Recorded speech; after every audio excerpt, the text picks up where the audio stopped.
Assalamualaikum warahmatullahi wabarakatuh. Perkenalkan, nama saya Rizaldi dengan NIM 2314201110. Saya akan menjelaskan 10 komponen sistem anatomi pada tubuh manusia. Yang pertama, saya akan menjelaskan sistem organ persarapan. Sistem saraf adalah pusat kontrol tubuh, pengaturan dan jaringan komunikasi yang mengarahkan fungsi organ semua sistem tubuh. Pusat dari semua aktivitas mental meliputi pemikiran, pembelajaran dan memori. Sistem saraf tersusun atas jutaan sel neuron yang membentuk suatu bekas. Vaskulum neutron adalah komponen utama dalam sistem saraf, yaitu 1. Reseptor, pengetal impuls, dan efektor. Sel saraf adalah satuan kerja utama dari sistem saraf manusia, dan bagian mempunyai fungsinya masing-masing. 1. Debrit, berfungsi untuk menerima atau menghantarkan rangsangan ke badan sel. 2. Nucleus inti sel, berfungsi untuk mengali informasi yang diterima dan meneruskannya. 3. Akson, berfungsi untuk menerima atau menghantar rangsangan dari badan sel. 4. Selubung Nyetklip, berfungsi untuk mempercepat laju rangsangan. 5. Nodus raffiner, berfungsi untuk loncatan dari impuls saraf.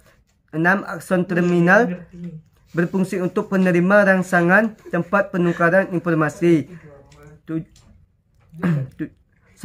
Sel saraf sensorik adalah jenis sel yang berfungsi untuk menghantar impuls dan reseptor di tubuh ke sistem pusat saraf, yaitu otak dan sumsum tulang belakang. 2. Sel saraf motorik, yang merupakan jenis sel saraf berfungsi untuk menghantar dari sistem saraf pusat ke otot, kelenjar, sehingga tubuh akan menanggapi gerak. 3. Sel saraf endokrimater, konektor sel saraf untuk menghubungkan sel saraf motorik dan sel saraf sensorik, merupakan atau menghubungkan sel saraf lainnya. 1. Sel saraf unipolar adalah neuron yang mempunyai satu buah akson yang bercabang. 2. Sel saraf bipolar. 3. Sel saraf multipolar dan gerakan refleks yang tidak bisa dikontrol terjadinya ketika adanya impuls rangsangan yang diterima tulang diolah sumsum tulang belakang. 1. Gerakan sadar yang dapat dikontrol berhubungan, misalnya ketika impuls dengan rangsangan. Ketika kita ingin mengambil suatu batang impuls dikirim ke otak, kemudian otak memberikan respon otot sehingga kita dapat mengambil suatu tersebut. Yang kedua, sistem endokrin. Sistem endokrin adalah kelenjar penghasil hormon yang tidak memilih saluran khusus, sehingga hormon ditransfirkasikan menuju organ target melalui pembuluh darah. Nah, di dalam tubuh kita banyak sekali kelenjar endokrin, di antaranya hipotalamus, hipofisis, kelenjar pineal, kelenjar tiroid, kelenjar parathyroid, kelenjar thymus, pankreas, kelenjar adrenal, ovarium, testis. 1. Hipotalamus terletak di bawah talamus otak yang memiliki banyak fungsi pengendalian tubuh. Contohnya yaitu seperti pengendali tubuh, sistem nafsu makan, rasa haus sebagai penghubung sistem saraf dan sistem endokrin.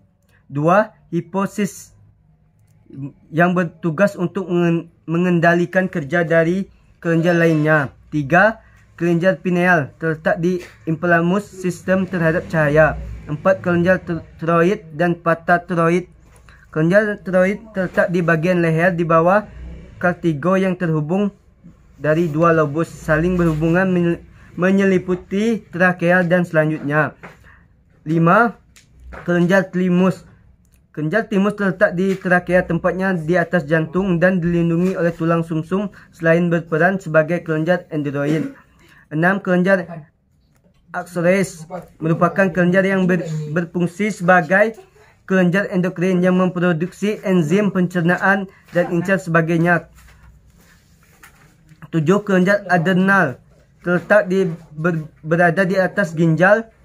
Di antaranya disebut anak ginjal yang memiliki dua bagian yang berbeda, yaitu cortex dan medula, menghasilkan hormon yang sama.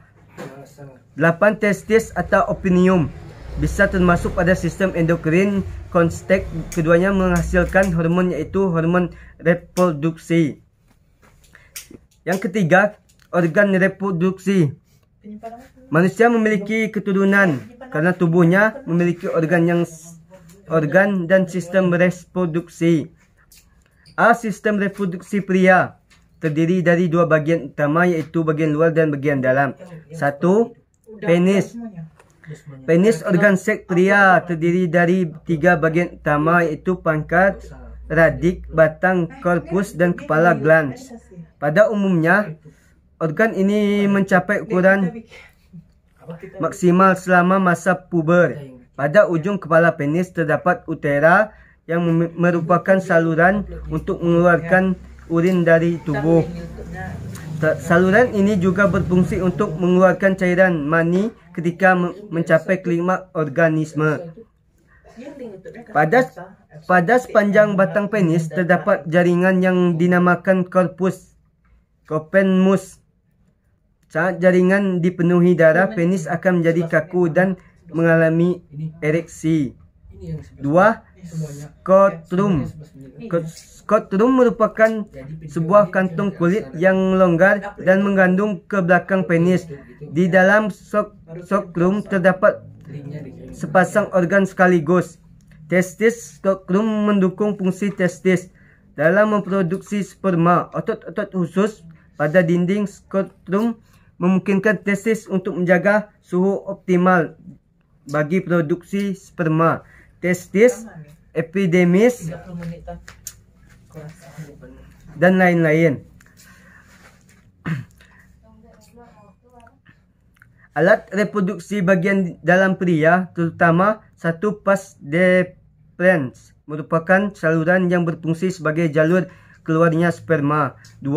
Fascicula seminalis, kantong yang mempunyai tempat atau menempel pada vas deferens dengan fungsinya memproduksi air mani dan membantu prosesnya. 3. Saluran ejakulasi, saluran gabungan antara vascular seminalasi dan vas deferens. 4. Utera. 5. Kelenjar. 6. Kelenjar vulvar yang memproduksi cairan untuk melumasi menterel ke asam sisa urin ke dalamnya. B. Organ reproduksi wanita. Sistem reproduksi wanita menjadi berbagai bagian dengan fungsi masing-masing. Berikut adalah sejumlah organ wanita beserta fungsinya. Vulva adalah bagian luar alat reproduksi wanita yang bisa dilihat dengan mata telanjang. 2. Vagina. Vagina merupakan saluran menghubungkan serviks leher rahim ke bagian luar tubuh. 3. Rahim. Rahim merupakan organ bolongan kecil yang berada di antara kandungan kemih dan dubur. Jika terjadi perubahan rahim, maka rahim tidak akan ada pembuahan. Lapisan rahim akan dikeluarkan dari vagina saat menstruasi. 4. Ovarium. 5. Tuba fallopi.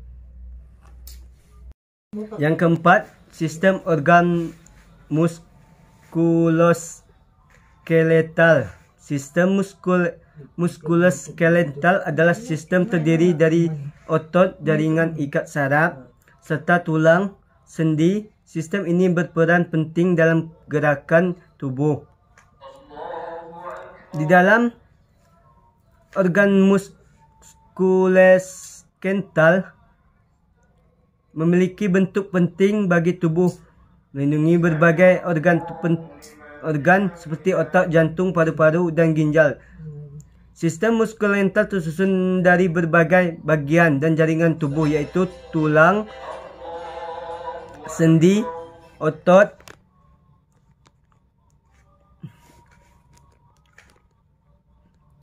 tulang rawan, ligama, tendon, dan sebagainya. Sekarang saya akan menjelaskan sistem respirasi. Sistem respirasi organ yang terlihat dalam proses pernapasan atau respirasi pada makhluk hidup. Sistem respirasi bertanggung jawab untuk mengambil oksigen dari udara dan mengeluarkan karbon dioksida sebagai produk sampingan metabolisme. Di dalam sistem respirasi, manusia terdiri dari organ-organ berikut: 1. Saluran pernapasan, 2. Saluran pernapasan, 3. Paru-paru, 4. Diafragma, dan sebagainya. 6. Organ sistem kardiovaskular. Jantung merupakan organ penting yang bertugas memompa darah pada tubuh manusia. Jika jantung pembuluhannya bermasalah, tentu akan menyebabkan berbagai penyakit jantung.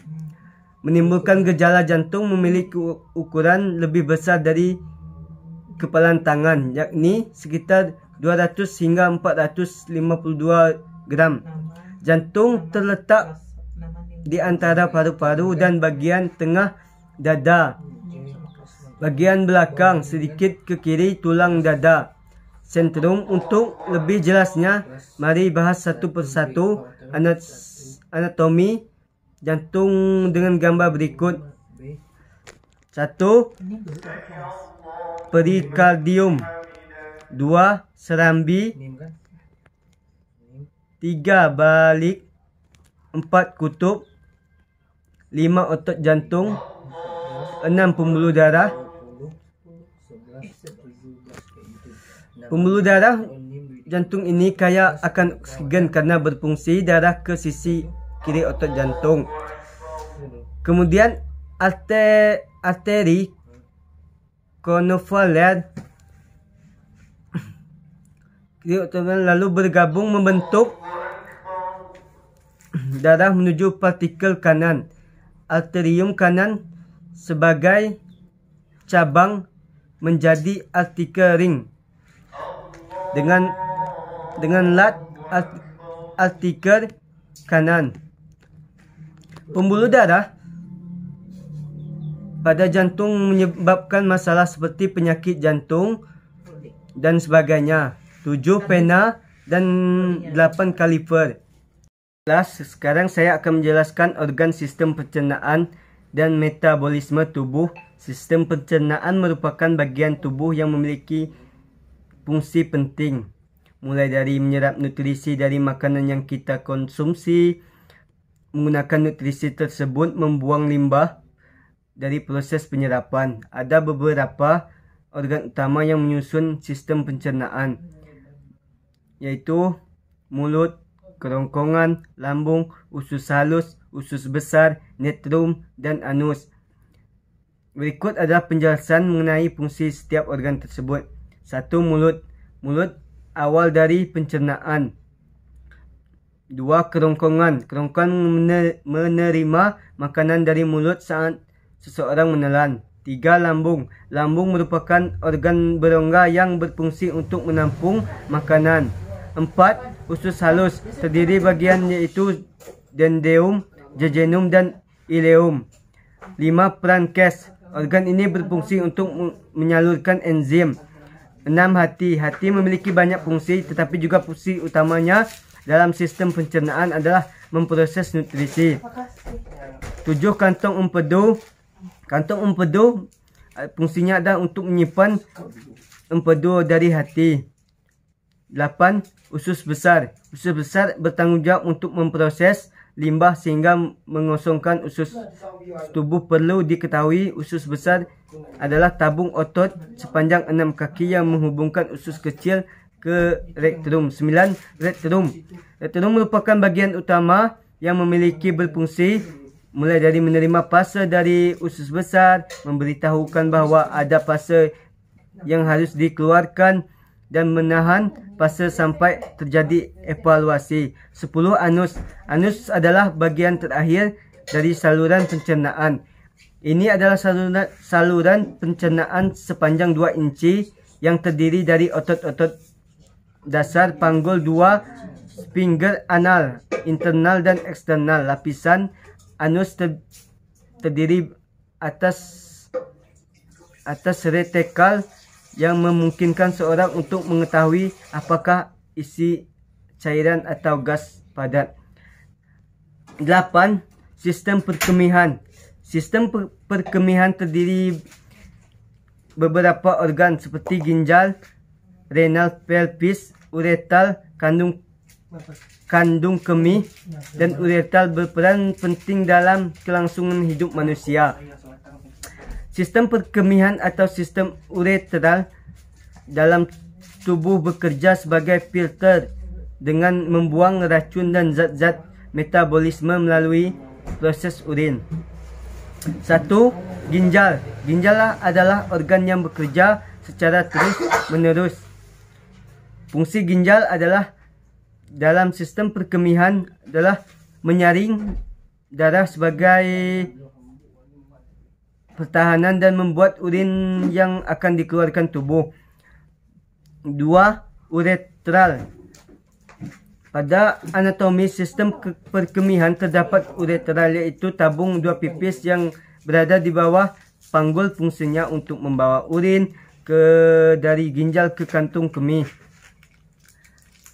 3. Kantung kemih. Kantung kemih memiliki fungsi menahan urin sampai anda siap mengeluarkannya. 4. Uretral. Uretral adalah 2 organ dalam sistem perkemihan yang berbeda. Beberapa fungsi uretral bagian-bagiannya menyaring, menyimpan, dan membawa urin keluar dari tubuh manusia. Fungsi utama sistem perkemihan adalah membantu proses pembentukan urin dengan menyaring sisa pembuangan tubuh air berlebihan dari darah. Kantung kemih penuh dengan dan membuang urin. Selain itu, sistem perkemihan dan ginjal juga berfungsi untuk menghasilkan cairan pembuangan yang disebut dengan urin, serta menjaga keseimbangan air, natrium, kalsium, dan sebagainya.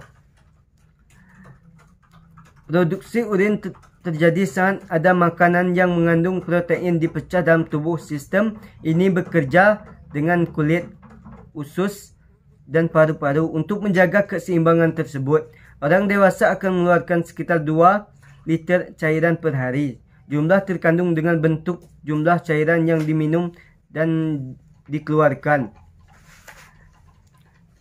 Ada pula beberapa cara bagaimana sistem urin membersihkan darah, yaitu dalam tubuh, seperti darah memasuki setiap ginjal melalui arteri kecil. Ginjal menyaring darah, memisahkan racun dan nutrisi, vitamin, mineral, nutrisi, protein kembali ke aliran darah. Produksi sistem metabolisme dan urin bergerak melalui uretra, kandung kemih saat sudah penuh. Urin meningkatkan tubuh dengan melewati uretra. Selanjutnya 9. Sistem integumen. Kulit dan turunannya, kelenjar, keringat dan minyak, rambut dan kuku memiliki jumlah fungsi sebagian besar pelindungan bersama-sama. Organ-organ ini disebut juga integumen. Integumen terdiri dari beberapa jaringan, yaitu epidermis luar, dermis di bawahnya. 1. Kulit air. Epidermis luar terdiri dari epidermis koscuma berlapis yang mampu kerantis mengenai keras dan